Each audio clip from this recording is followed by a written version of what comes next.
Hello there! How are you guys doing? I hope you have a wonderful day. Thank you for tuning in with me today, Ma'am Sab, for your weekly dose of language knowledge. Let's gear up and psych up because I will make sure you will learn and we will enjoy our English lessons together. Join me as we explore mind-blowing Anglo-American literature and the wonders of this universal language. Let's go!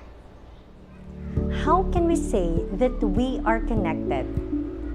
You might say that you are connected when you are online. That is a good point. When you go online and whatever social media platform you're in, obviously you are connected to the internet, whether via Wi-Fi or using your mobile data. Another form of connection you have when you are online is the fact that you are talking to your friends, receiving updates about what your friends are up to, making a network of online friends, and building a sense of community are just a few of the many promises of social media. Basically, by using this technology, we became connected to people. But what does connected actually mean? According to Merriam-Webster Dictionary, connected actually means link or join together. Definition from Oxford Language says that it means brought together or into contact so that a real or notional link is established. So it means that you are actually connected when you go online. But think about it. When people use gadgets to go online, we tend to unintentionally disregard or refuse to take notice of the connection we actually have in person. We may have hundreds or even thousands of online friends, but unfortunately, it is not the same in real life. Despite the ever-promise of connection, more and more people feel isolated and alone. Although some people can be famous online with thousands or millions of followers, they may only have few actual people in real life that they can rely on. Whether we like it or not, social media can be very toxic. So, do these platforms really help strengthen our community?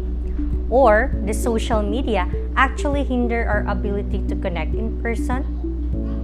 Whether we experience it as harmful or helpful has a lot to do with how we engage with it, how we connect with it, who we connect with, or how we limit our usage. Stop the hate online. Let us develop our inclusive attitude to have a better connection. Instead of just accepting the online platform as it is, we should be evaluative and analytical in how we engage, recognizing the reality that if social media offers the promise of connection, then we should connect and at the same time co-create a healthy online community. Why are we talking about this? Well, that's because for today's episode, we will be talking about making connections to literature. Just like healthy relationship, good connections require good communication. And the best way to improve one's communication skills is to read. Reading comprehension is indeed an essential skill in improving one's language ability. Reading is a must if you want to further improve our ability to write and to speak. Another relevant skill we need to sharpen is the ability to make a connection with the text we read. Can we connect with what we read? Definitely. I'll help you. Let's do it together.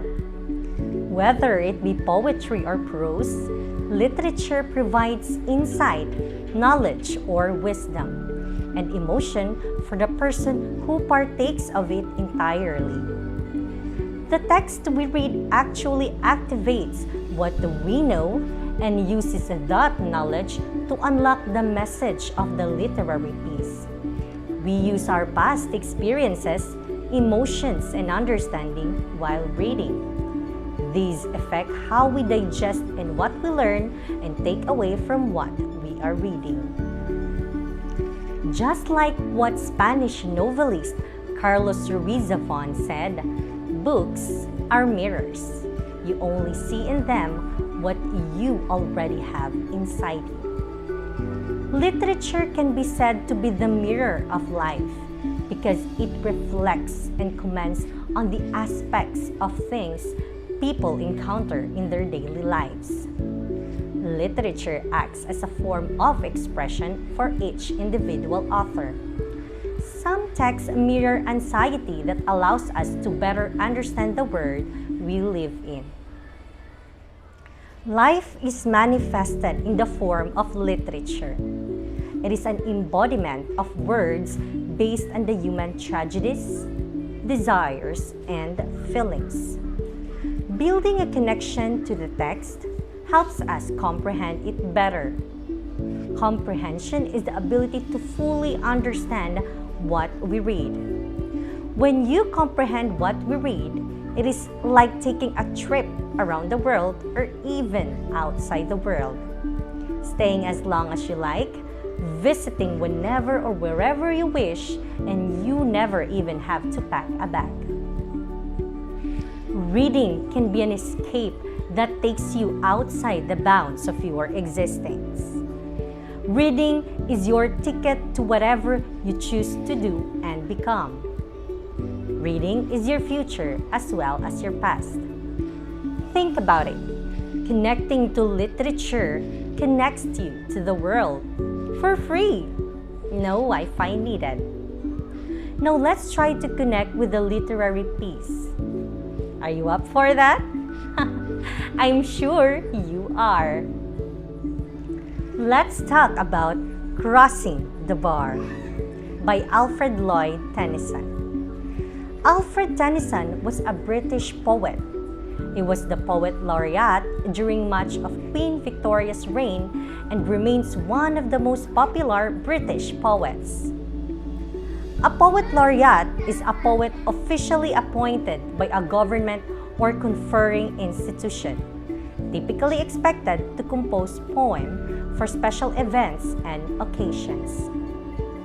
In 1829, Tennyson was awarded the Chancellor's Gold Medal at Cambridge for one of his first pieces, Timbuktu.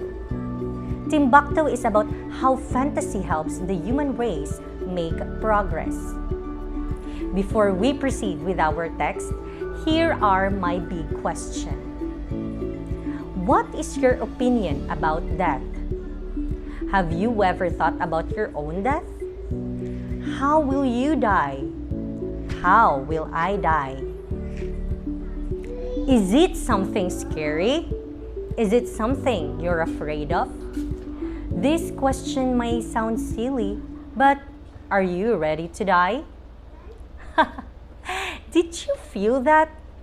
Was I able to connect you using these questions?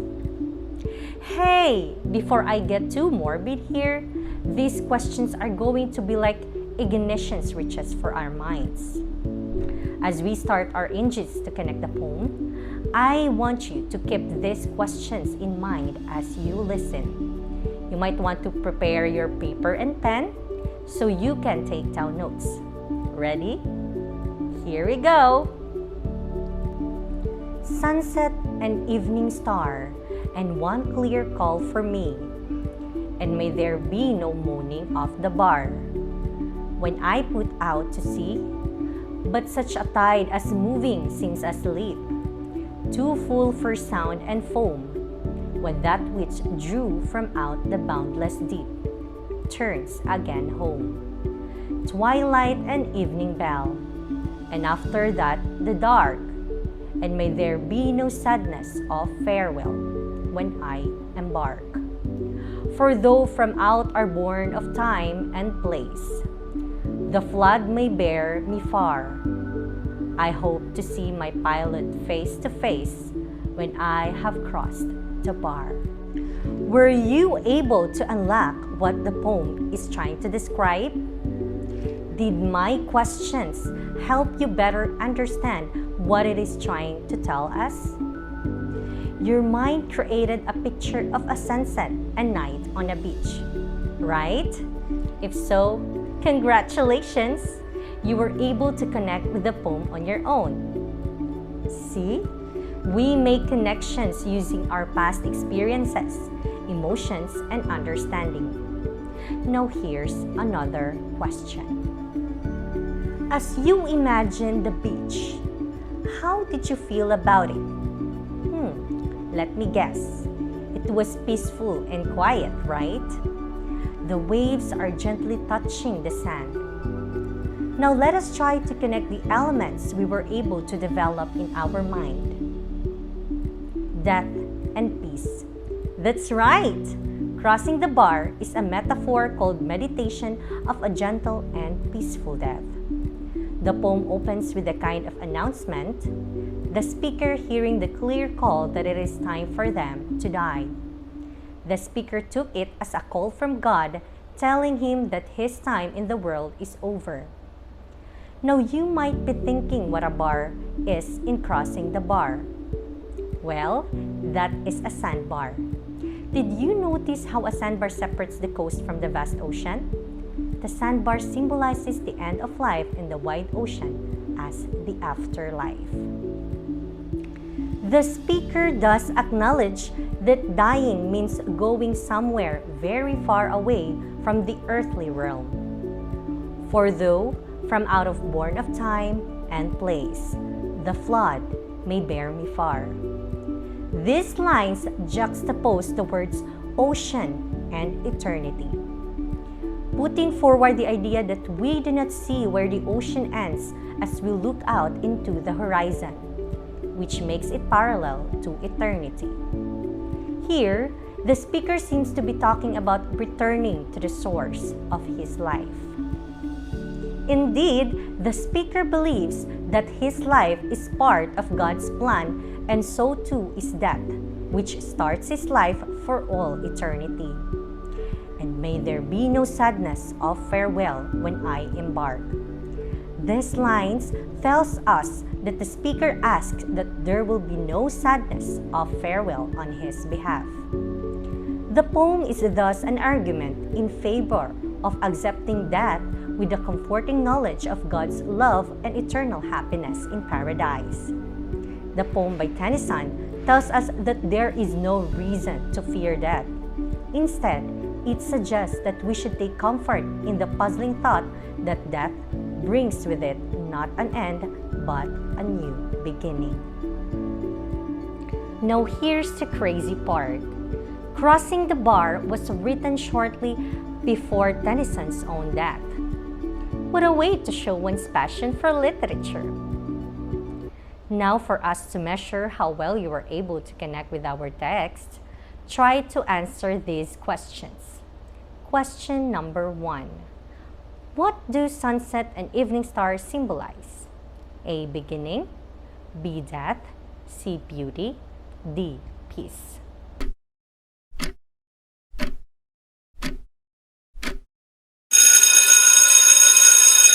If your answer is death, then you are correct. The words sunset and evening star express the coming end of the speaker's life. Good one! Here's the next question. Question number 2. What does turns again home in stanza 2 mean? A. Going home, B. Getting tired of life, C. Going back to the Creator, or D. Saying goodbye.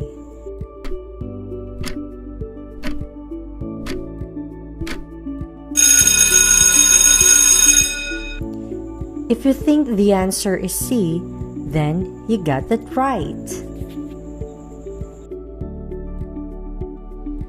This line means that the speaker will be going back to where he came from his Creator. You're doing great! Keep it up! Question number 3. Who is the entity referred to by the word pilot in stanza 4? A. His driver, B. The captain of his ship, C. His wife, or D. God.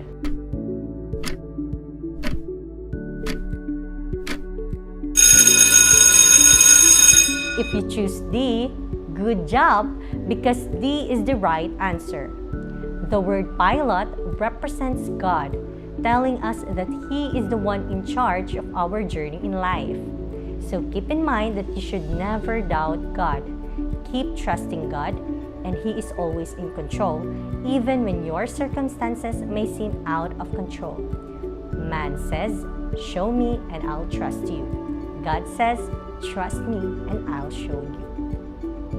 Can you still keep up? Here's question number 4. What does crossing the bar mean? A. Crossing over to the afterlife. B. Crossing the beach. C. Moving on from your past. Or D. Going over to the next level.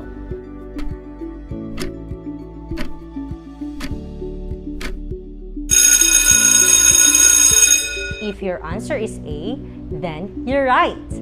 Crossing the bar is indeed telling us that it represents crossing over to the afterlife. You're doing great! You certainly prove that you have established a good connection with our text. I will be giving number 5 as your extra test. In your notebook, try to relate the meaning of the poem to your personal experiences. Feel free to share anything and write as if you are talking to a friend. Be comfortable and try to use the casual communicative style from our previous discussion. In doing this, you will then realize that you are establishing a stronger connection to the text. Let us check if we did attain our learning objectives. Did we comprehend the text Crossing the Bar by Alfred Lloyd Tennyson? Did we make connections to the text? If you think you achieved all of it, then congratulations! You did great! And that ends our episode today. You guys did an amazing job in our discussion. Tune in again with me next time as we will be talking about tone, image, and context clues. I hope you had a great time with me, Ma'am Sab, reminding you to never stop learning because life never stops teaching. Keep safe and see you in the next one. Bye!